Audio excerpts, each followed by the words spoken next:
Good morning, and welcome to a regular meeting of a panel of utility commissioners and staff of the Public Utilities Regulatory Authority, held today, Wednesday, December 17th, 2025, at 9 a.m. by remote teleconference. My name is Tom Wheel. I'm the interim chairman of the authority. I'm joined today by my esteemed colleagues, Vice Chairman David Arconti, Interim Commissioner Jan Beecher, Commissioner Michael Karen, and Interim Commissioner Holly Cheeseman. This is our last regular meeting in calendar year 2025, and I want to highlight this is also the last regular meeting before Commissioner Karen's retirement. I want to take this opportunity to acknowledge Commissioner Karen's 13 years of dedicated service to the state of Connecticut and to this organization, and to thank him on behalf of all the new commissioners for his wisdom, guidance, and friendship as we've been adjusting to our new roles here at the authority.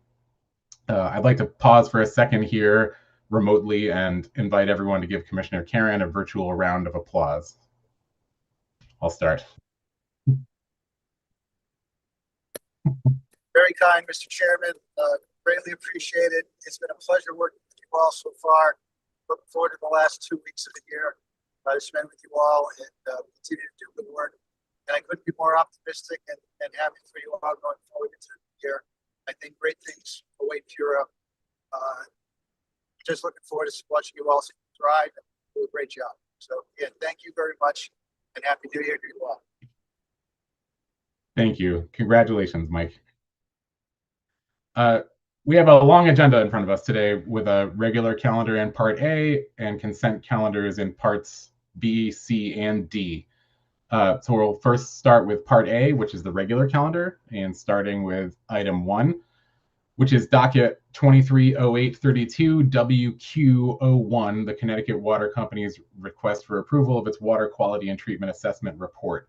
And we will turn to Mark Benedetti from Authority staff to present the decision for the panel's consideration.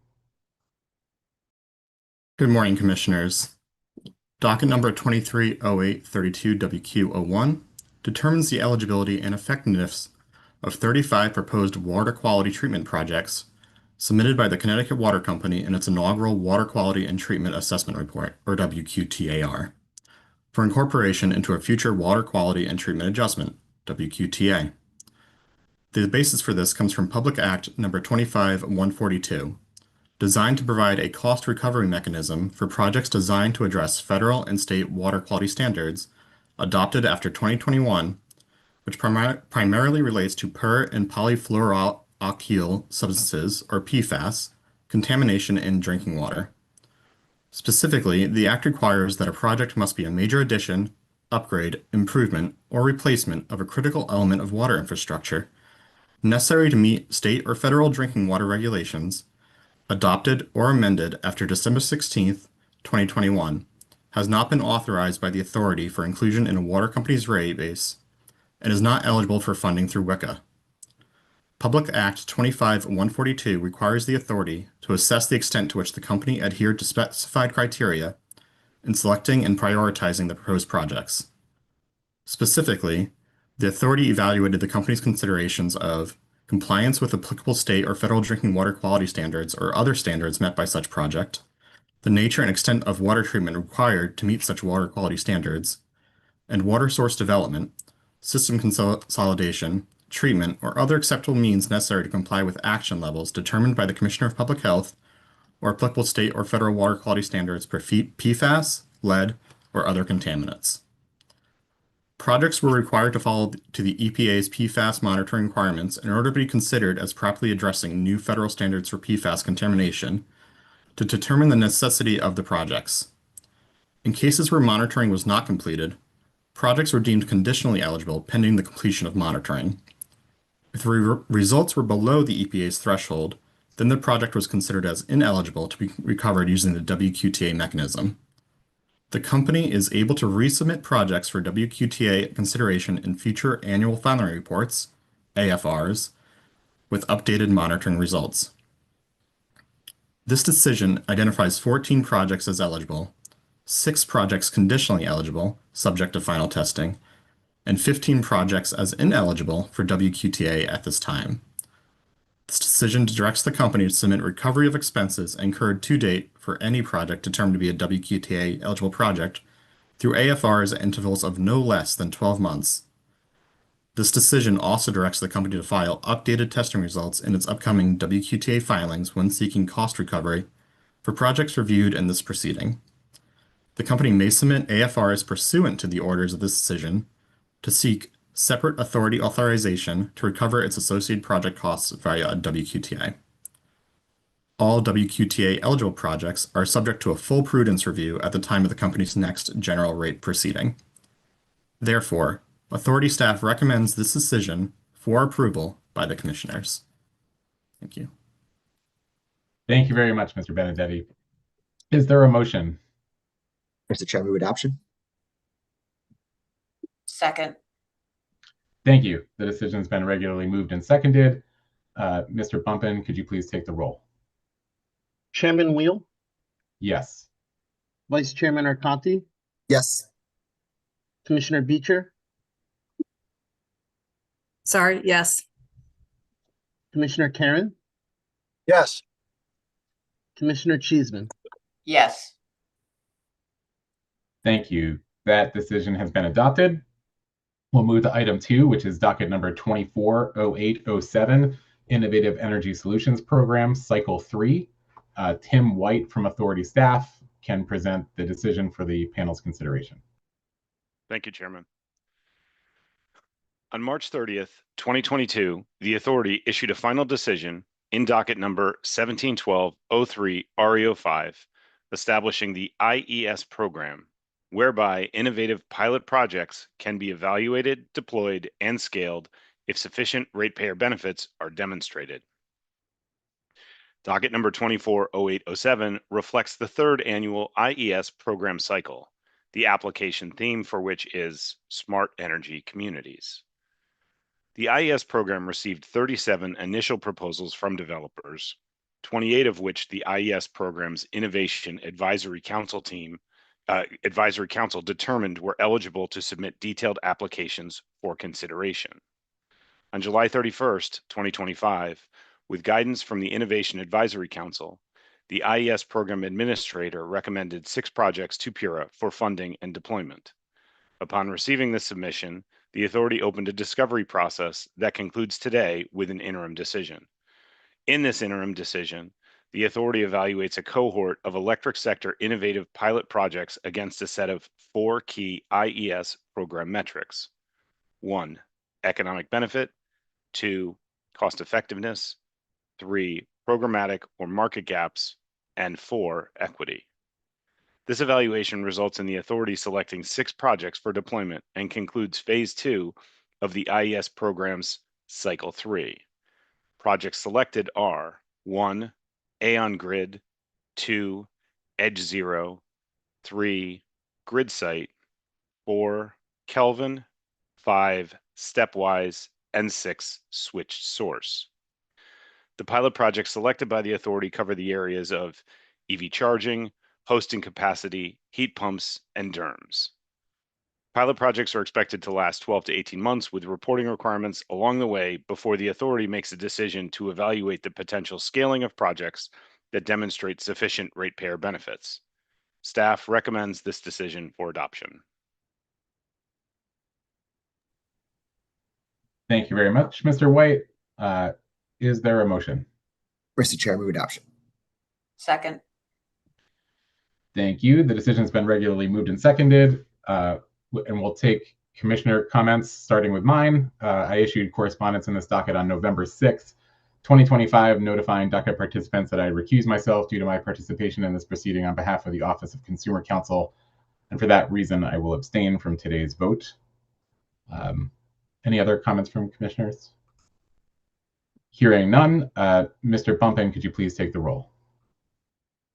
Vice Chairman Arconti, Yes. Commissioner Beecher, Yes. Commissioner Karen, Yes. Commissioner Cheeseman. Yes.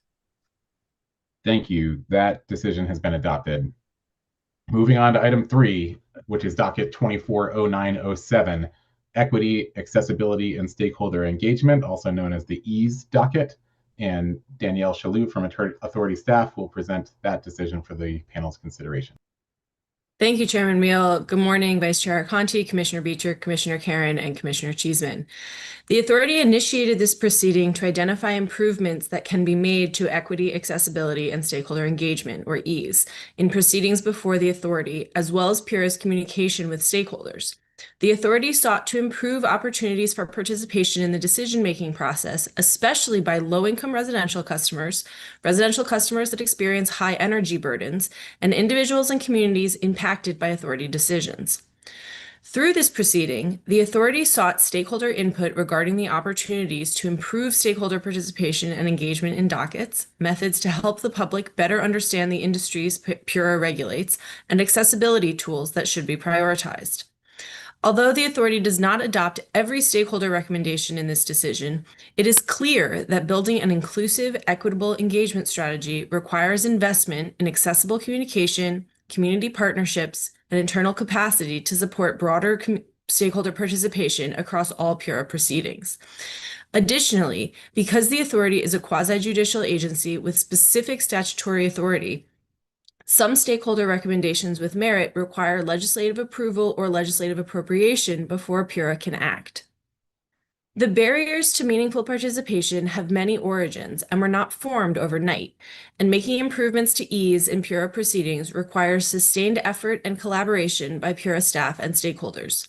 In addition to the initial steps that can be undertaken using resources that are presently available, the authority will continue to undertake, as possible, additional efforts identified in this and future proceedings. As a result of the input received in the EASE docket, the authority will, whenever possible, include additional information in the notice of proceeding or another document filed at the beginning of a docket to help stakeholders understand the background of a docket, how a given docket may impact them, and why public engagement is important. The authority will also continue with internal efforts to update its website, taking into consideration stakeholder input. The authority will also consider metrics that may allow it to measure progress and share that progress with stakeholders. In addition, the authority has initiated a docket to retain third-party consultant to evaluate its stakeholder group compensation program in 2026. As part of that process, the authority will consider implementing changes based on stakeholder recommendations received in this proceeding. The authority will also request stakeholder input and may solicit stakeholder involvement in a committee or working group to revise the application and other forms used to apply for stakeholder group compensation. Staff recommend adoption of the decision. Thank you. Thank you. Is there a motion? Mr. Chair, I move adoption. Second. Thank you. That decision has been regularly moved and seconded. And Mr. Bumpin, could you please take the roll? Chairman Wheel, Yes. Vice Chairman Arconti, Yes. Commissioner Beecher, Yes. Commissioner Karen, Yes. Commissioner Cheeseman. Yes. Thank you. That decision has been adopted. We'll move to item 4, which is docket 250301, annual review of the system expansion reconciliation mechanisms. And Mark Benedetti will come back for round 2 to present the decision for the panel's consideration. Good morning again, Commissioners. For docket number 250301, Authority staff recommends that the Commissioners approve the decision permitting recovery of gas system expansion rates, or SER, for 2024 submitted by CNG, SCG, and Yankee, collectively known as the LDCs. SER rates are related to installing gas infrastructure for new customers, known as the System Expansion Program, SEP, which started in 2013 with docket number 130602. As part of the approval, the authority implemented the SER mechanism to annually reconcile revenue and costs associated with the SEP in between rate cases as of January 1st, 2014. Order number 17 of the SEP decision requires that companies submit an annual SER filing. The annual SER filing provides, among other things, data regarding SEP revenue requirements, and SEP projects completed in the previous year, as well as any anticipated SEP activity in the following 12 months. This program has been amended multiple times, the latest in 2022 as the SEP modification decision, or docket number 210824. This program is now being wound down. However, going forward, this annual review of SER is to reconcile remaining annual costs. The company submitted their compliance filings for this docket on March 3rd, 2025. There were 2 rounds of interrogatories. None of the LDCs requested a hearing and did not have any written exceptions to the proposed final decision, issued December 2nd, 2025. The bill impact on residential gas customers makes for SCR to be 2.04% of customers' bill with CNG, 2.25% at SCG, and 2.94% at Yankee. Residential customers with gas heating should see SCR be 1.5% of their bill at CNG, 2.14% of their bill at SCG, and 2.3% at Yankee. Based on the evidence presented, these rates are in alignment with the SEP and its modification decisions. Therefore, Authority staff recommends this decision for approval by the Commissioners. Thank you, Mr. Benedetti. Is there a motion? Mr. Chair, move adoption. Second. Thank you. The decision's been regularly moved and seconded. Mr. Bumpin, could you please take the roll? Chairman Wheel, Yes. Vice Chairman Arconti, Yes. Commissioner Beecher, Yes. Commissioner Karen, Yes. Commissioner Cheeseman. Yes. Thank you. That decision has been adopted. Next is item number 5, which is docket 250602, GenCon Energy LLC application to establish 2026 revenue requirements. And Diane Stober from Authority staff will present that decision for the panel's consideration. Good morning, Commissioners. Diane Stover with Pura staff. On June 27th, 2025, GenCon filed an application with Pura in the instant proceeding to establish 2026 annual fixed revenue requirements. This proceeding is in accordance with Connecticut General Statute 16-243U. The Authority's predecessor, the Department of Public Utility Control, established the cost of service framework for peaking generation facilities in docket 070824. GenCon provides energy peaking generation service at facilities in Devon and Middletown. The company initially proposed an annual fixed revenue requirement of $43,844,127 for the period commencing January 1st, 2026 through December 31st, 2026.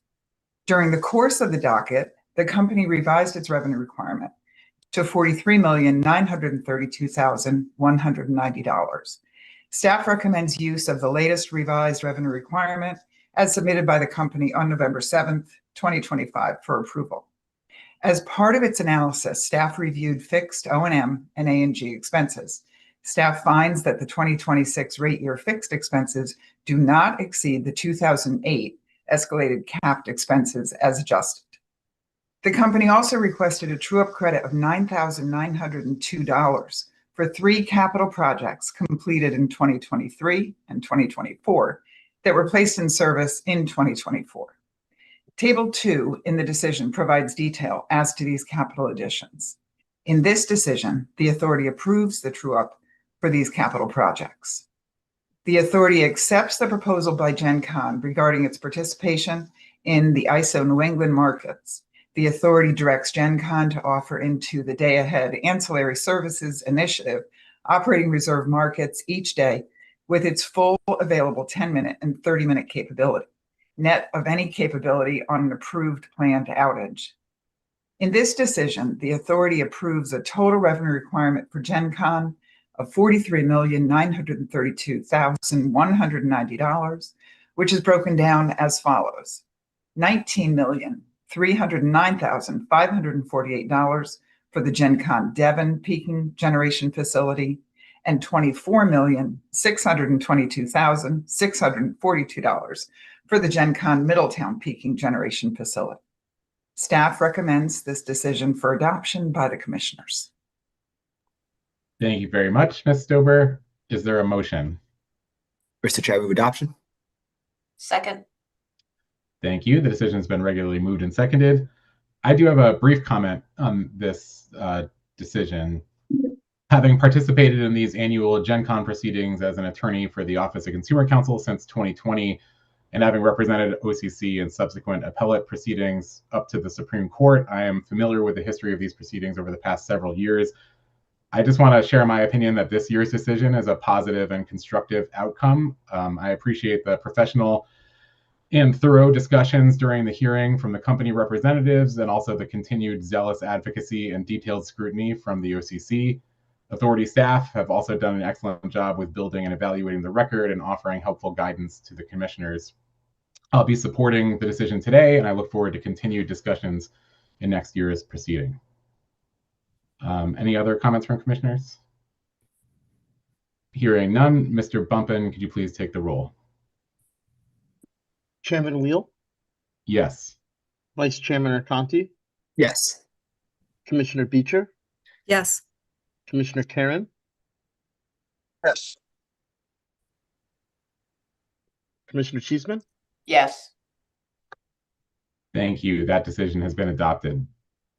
We'll move on to item 6, which is docket 250603, GB2 New Haven LLC's application to establish 2026 revenue requirements. And Josiah Wada from Authority staff will present the decision for the panel's consideration.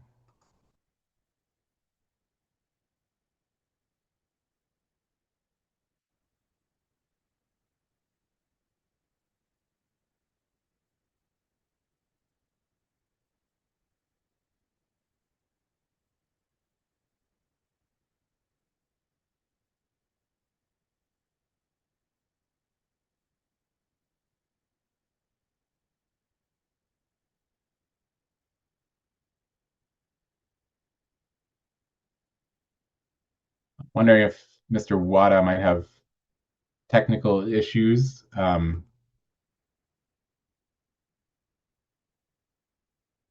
give him another second.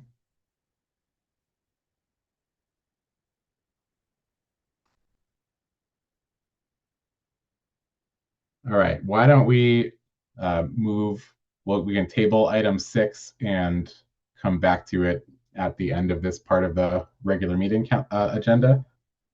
So we'll move to item 7, which is docket 250802, Annual Residential Renewable Energy Solutions Program Review and Rate Setting for Year 5. And Molly Charles from Authority staff can present this decision for the panel's consideration. Thank you. Good morning, Chairman Wheel, Vice Chairman Arconti, and Commissioners Beecher, Karen, and Cheeseman. The final decision in docket number 250802, Annual Residential Renewable Energy Solutions Program Review, Year 5, enacts changes to the Residential Renewable Energy Solutions, or RRES program, to ensure alignment with the program objectives. The RRES program was developed pursuant to Public Act 1935 to allow residential customers in Connecticut to benefit from Class 1 renewable energy. The program has supported the deployment of over 371 megawatts of residential solar since it began in 2022. The authority reviews key program metrics and rules annually. Today's decision marks the conclusion of the Year 5 review of the RRES program. First, the decision establishes buy-all and netting tariff rates for projects received in calendar year 2026. In establishing tariff rates, the decision updates the residential tariff model used in prior program years to reflect the most up-to-date economic and project data. As a result of these updates, the authority authorizes a buy-all tariff rate for 2026 of 32.89 cents per kilowatt hour and a non-bypassable charge of 4.02 cents per kilowatt hour for customers enrolling under the netting tariff. Ultimately, the buy-all and netting tariff compensation rates are designed to achieve a reasonable rate of return for participating customers and balance participant costs and benefits with costs and benefits to non-participating ratepayers and support the sustained and orderly development of the state's solar industry. The decision also maintains the existing adders in the RRES program. Additionally, the decision authorizes a new contractor compliance working group led by the PURA Office of Education, Outreach, and Enforcement to develop recommendations for the standardization of information provided in customer disclosure forms, as well as program rules to ensure that customers receive complete financial information before signing a solar contract. Finally, the decision directs UI to make add-on netting systems available to customers by the start of 2026, approves a modified definition of naturally occurring affordable housing, and approves updated application fees of $163 per project for Eversource and $200 per project for UI. Staff recommend adoption of the final decision in docket number 250802. Thank you. Thank you, Ms. Charles. Is there a motion? Mr. Chair, I move adoption. Second. Thank you. That decision's been regularly moved and seconded. And I do have a comment on this one. I issued correspondence in this docket on October 24th, 2025, notifying docket participants that I had recused myself due to my participation in this proceeding on behalf of the Office of Consumer Counsel. For that reason, I will abstain from today's vote. Also, just for administrative efficiency, so I don't have to say this for the next several dockets, I will have the same comments for items 8, 9, 10, and 11 on the agenda today, and I will abstain from voting on each of those dockets for the same reason. Any other comments from commissioners? Just real quick, Mr. Chair, if you don't mind, I just want to commend the staff on this docket, and also, again, not to say the same remarks for the next several that we're voting on, all their work in all of the annual review programs. It is a lot of work for the agency to initiate these annual reviews. And a lot of work was done very quickly, given all the changes that happened over the last couple of months here at the authority. So again, I just want to commend the staff for all of the time, energy, and effort, blood, sweat, and tears they put into the final decisions on today's agenda. Thanks. And if I can chime in as well, I'd just like to echo the Vice Chairman's comments. There were many moving parts, notwithstanding the moving parts in terms of the commissioners at the agency. And I think staff and all involved did an admirable job juggling the requirements of the legislative details, but also taking into account the very useful and insightful comments of the participants. And again, thank you for your hard work. I think this is a wonderful legacy for you and a sign of great things to come. Thank you, Mr. Chairman. I'll just weigh in briefly with my thanks too. I think this is an incredible body of work done by an incredible group of people. And so we look forward to working with you in the next year as we, continue to, continue to meet these challenges and do so positively. So thank you again for all your hard work, and look forward to working with you in the next year. Thank you. Hearing no other comments, Mr. Bumpin, could you please take the roll? Vice Chairman Arconti, Yes. Commissioner Beecher, Yes. Commissioner Karen, Yes. Commissioner Cheeseman. Yes. Thank you. That decision's been adopted. Next, we're going to move to item 8 on the agenda, which is docket 250803, annual non-residential renewable energy solutions program review for year 5. And Molly Charles from authority staff will once again present that decision for the panel's consideration. Hello again. Thank you, Chairman. The final decision in docket number 250803, annual non-residential renewable energy solutions program review year 5, enacts several changes to the Non-Residential Renewable Energy Solutions, or NRES program, to ensure that the program is best aligned with the program objectives. Under the NRES program, the state deploys eligible Class 1 renewable commercial and industrial projects through annual competitive solicitations. The NRES program has supported the selection of over 336 megawatts of clean energy projects since its inception in 2022. The authority reviews key program metrics and rules annually, and today's decision marks the conclusion of the Year 5 review of the NRES program. The decision increases the price caps for the small, medium, and large zero-emission project categories in 2026. This adjustment reflects changed circumstances resulting from recent modifications to the federal investment tax credit. Adjusting price caps is intended to ensure continued project viability and support achievement of statutory clean energy goals. At the same time, the decision recognizes the ratepayer cost implications of a higher price cap. To balance these considerations, the decision establishes an annual budgetary cap to ensure that total NRES program costs do not exceed those reached in 2024. This approach is consistent with General Statute Section 16244Z, which permits the selection of projects above the NRES program's megawatt cap, subject to a cost-based constraint based on 2024 expenditure levels. The decision also maintains the existing bid preference amounts from the past year. Given the maturity of the NRES program and effectiveness of current bid preferences, retaining the existing bid preferences provides program continuity. Finally, the decision approves an updated non-refundable bid fee of $450 per application. Staff recommend approval of the final decision in docket number 250803. Thank you. Thank you, Ms. Charles. Is there a motion? Mr. Chair, move adoption. Second. Thank you. That decision's been regularly moved and seconded. Again, I'm abstaining from voting on today's decision. And Mr. Bumpin, could you please take the roll? Vice Chairman Arconti, Yes. Commissioner Beecher, Yes. Commissioner Karen, Yes. Commissioner Cheeseman. Yes. Thank you. That decision's been adopted. Moving right along, we have item number 9, which is docket 250804, Annual Shared Clean Energy Facility Program Review Year 7. And Christopher Arpin from Authority staff will present that decision for the panel's consideration. Good morning, Chairman Wheel, Vice Chairman Arconti, and Commissioners Beecher, Karen, and Cheeseman. The final decision in docket number 250804, Annual Shared Clean Energy Facility Program Review Year 7, adopts several programmatic changes to ensure that the Shared Clean Energy Facilities Program, or SCEF program, remains aligned with its objectives. Under the SCEF program, the state deploys eligible Class 1 community generation projects selected through an annual competitive procurement over an 8-year period, with the first procurement occurring in 2020. This decision advances the SCEF program objectives by implementing several key changes.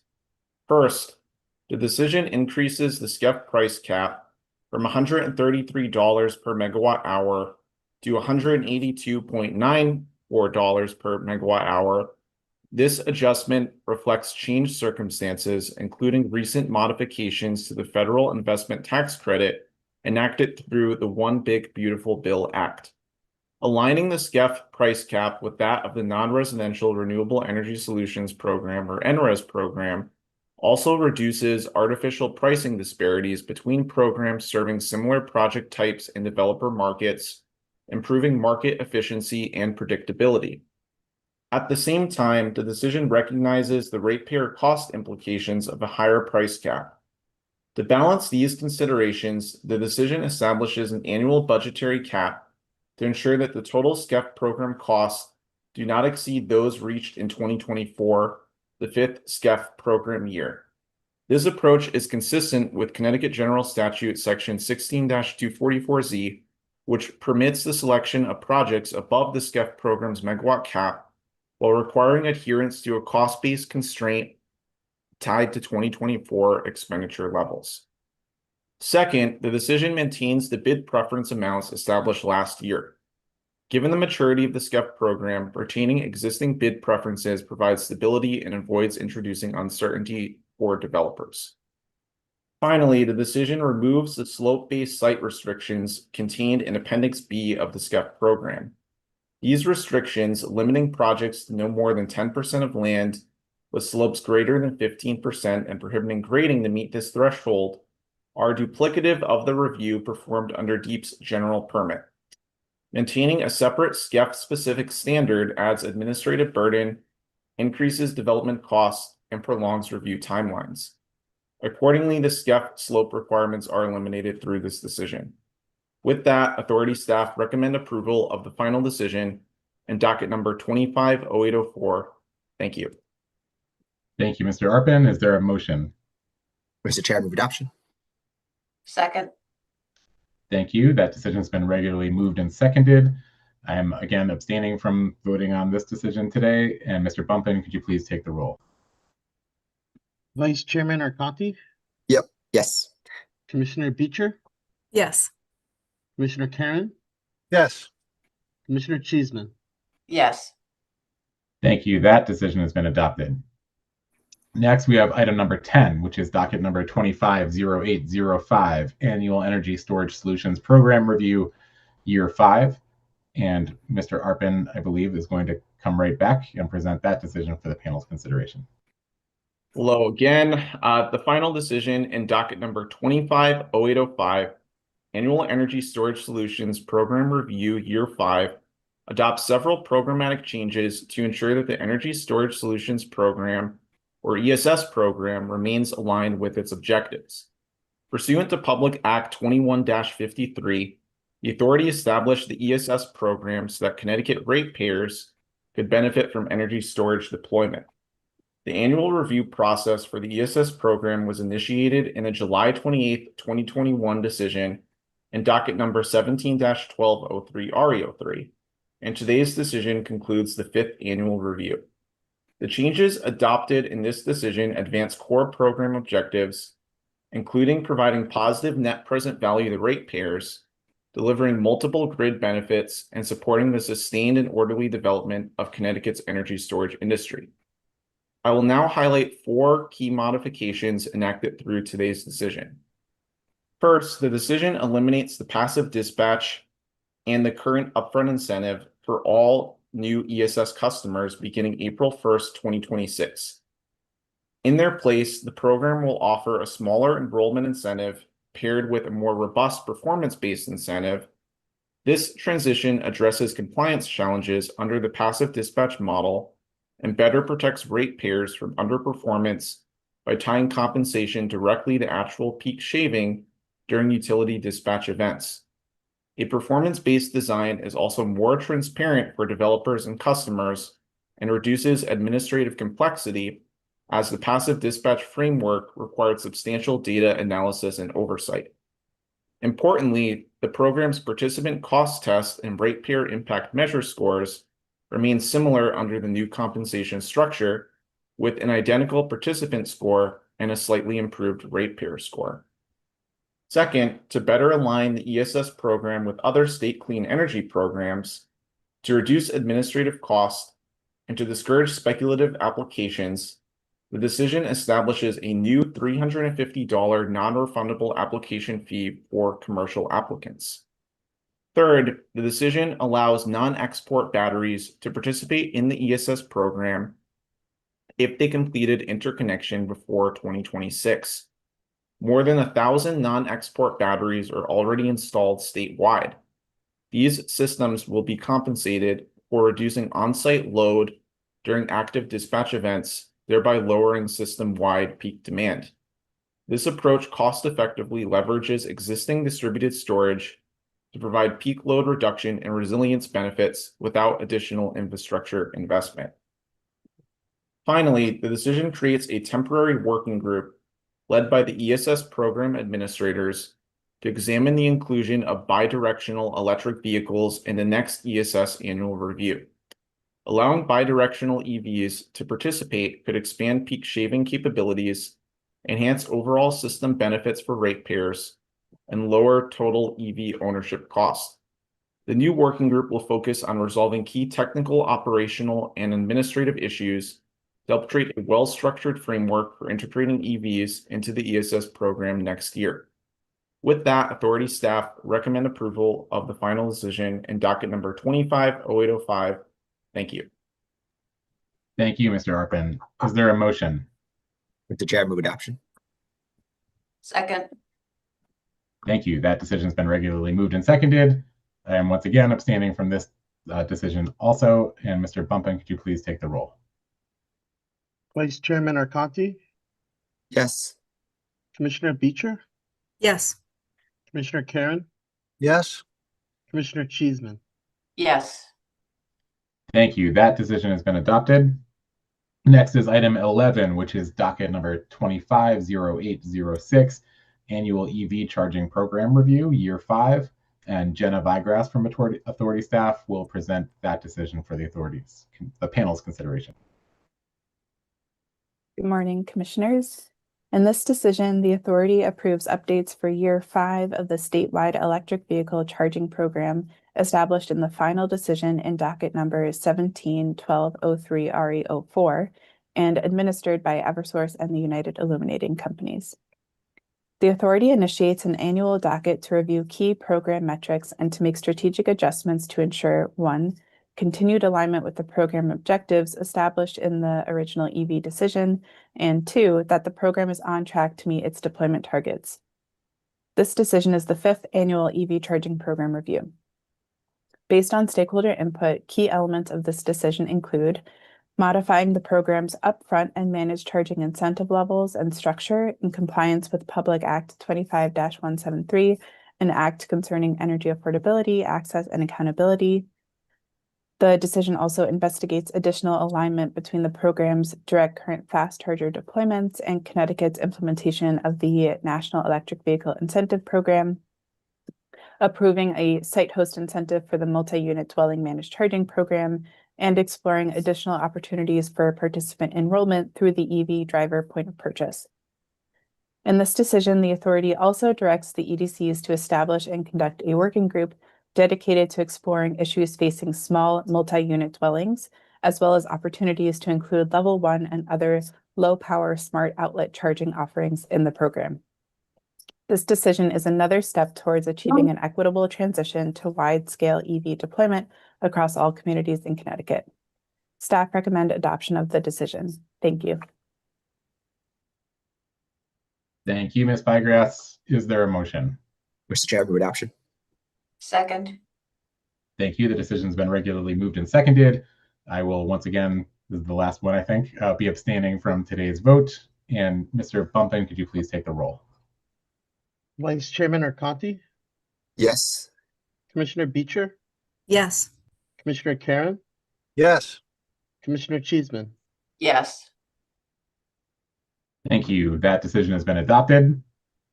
Next, we have item number 12, which is 250901, Call Before You Dig, Inc., proposed budget for 2026. And Russell Bowman from Authority staff will present the decision for the panel's consideration. Thank you and good morning, Chairman Wheel, Vice Chair Arconti, Commissioner Beecher, Commissioner Karen, Commissioner Cheeseman. General Statute Section 16-348 requires the public utilities of the state, under the direction of the Public Utilities Regulatory Authority, to organize and operate a central clearinghouse to help maintain the physical integrity of underground utility facilities during construction and demolition activities. This clearinghouse is operated by Call Before You Dig, Inc., or CBYD. Connecticut Agencies Regulations, Section 16-345-2, subsection D, requires that no less than 2 months prior to the beginning of each fiscal year, which for CBYD is the calendar year, proposed the authority for approval an annual budget, which shall include billing rates that equitably allocate the cost of operating the notification system to those public utilities whose facilities are registered with it. Additionally, the billing rates shall be calculated so that CBYD shall neither make a profit nor suffer a loss, but may include reasonable reserves in accordance with the standard accounting practices to address unforeseen circumstances. On October 31st, 2025, CBYD requested authority approval of its proposed 2026 operating budget. Specifically, CBYD proposed a 2026 calendar year budget of $2,828,925, which represents an increase of 2.4% in operating expenses over the budget from the prior year. The proposed budget would increase the monthly mileage rate for member utilities from $4.35 to $4.45 per mile per month. The monthly mileage rate was calculated by dividing the required revenue across the total mileage registered with CBYD. The authority carefully reviewed each expense account line item of the proposed budget, as well as the annual statement of the financial position of CBYD, which was filed by an independent certified public accountant. This decision finds that 1, the proposed monthly mileage rate will equitably allocate the cost of operating the notification system to those public utility companies whose facilities are registered with it, and that 2, the proposed budget demonstrates that CBYD shall neither make a profit nor suffer a loss, as required by Connecticut Agencies Regs Sections 16-345-2, subsection D, paragraphs 1 and 2, respectively. Moreover, the decision concludes that the proposed budget is sufficient and reasonable to allow CBYD to fulfill its statutorily mandated duties and responsibilities. Accordingly, authority staff respectfully recommend the decision to the commissioners for adoption. Thank you, Attorney Bowman. Is there a motion? Mr. Chair, move adoption.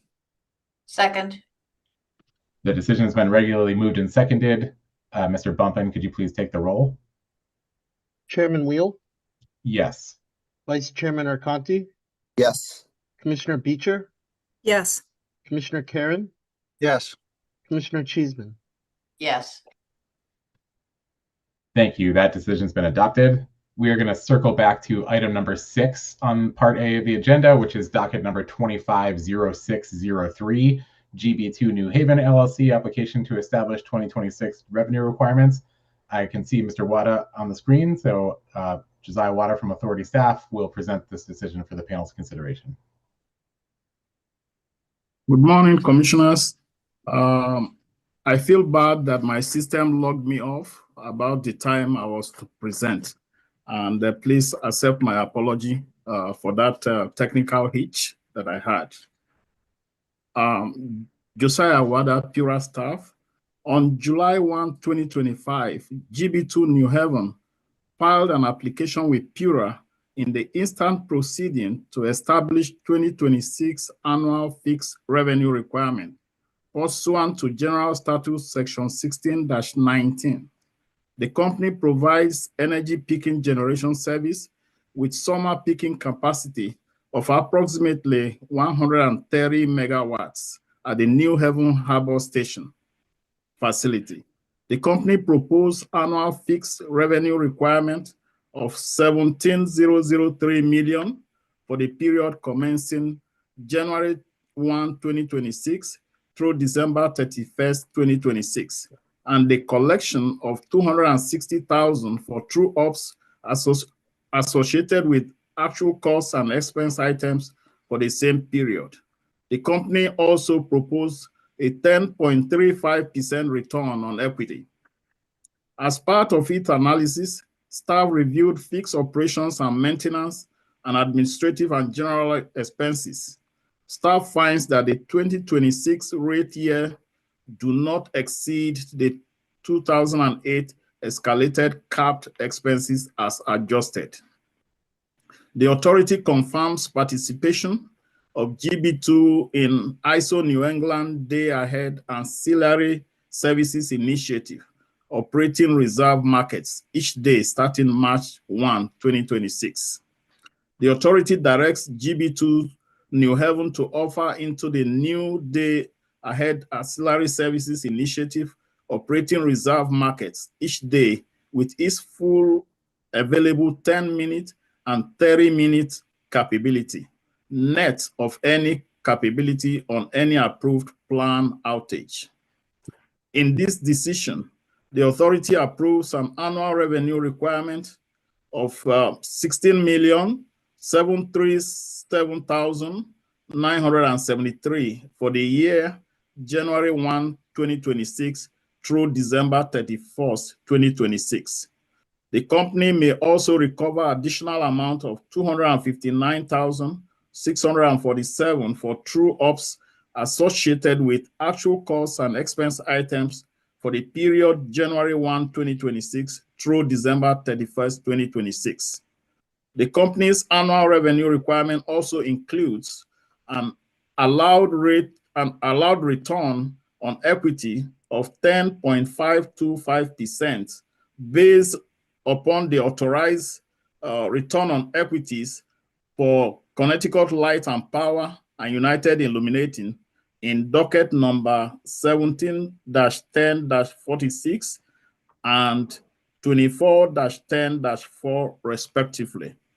Staff recommends this decision for adoption by the commissioners. Thank you very much, Mr. Wada, and no need to apologize. We all have technical gremlins sometimes. Is there a motion? Mr. Chair, I move adoption. Second. Thank you. That decision's been regularly moved and seconded. And Mr. Bumpin, could you please take the roll? Chairman Wheel, Yes. Vice Chairman Arconti, Yes. Commissioner Beecher, Yes. Commissioner Karen, Yes. Commissioner Cheeseman. Yes. Thank you. That decision has been adopted.